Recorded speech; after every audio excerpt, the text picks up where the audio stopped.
কখনো কি চিন্তা করে দেখেছেন ছোট্ট একটা বিড়ালের জীবনে বিড়ালকে কত কত অ্যাডভেঞ্চারের মুখোমুখি হতে হয়। প্রথমে মায়ের কোলে খুব আদরে পরম যত্নে বড় হয়, তারপর শুরু হয় তার স্ট্রাগলিং লাইফ। কোথায় গিয়ে সে পড়বে তার কোনো ঠিক নেই। যদি একটা ভালো মালিক জোটে তো ভালো, কয়েকদিন পর হয়তো মালিক দেশের বাইরে চলে গেল, আবার তার ঠাঁই হয় রাস্তায়। সে দেখতে ভালো হোক, সুন্দর হোক বা অসুন্দর হোক, তাতে কিচ্ছু যায় আসে না।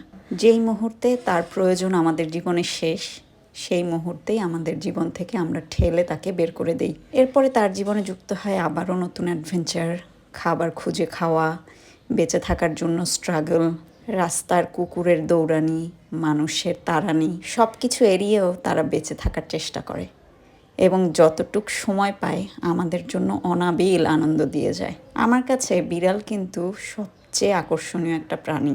কেন জানেন? এত দুঃখ কষ্টের মধ্যে থেকেও তারা কিন্তু আমাদেরকে হাসায়।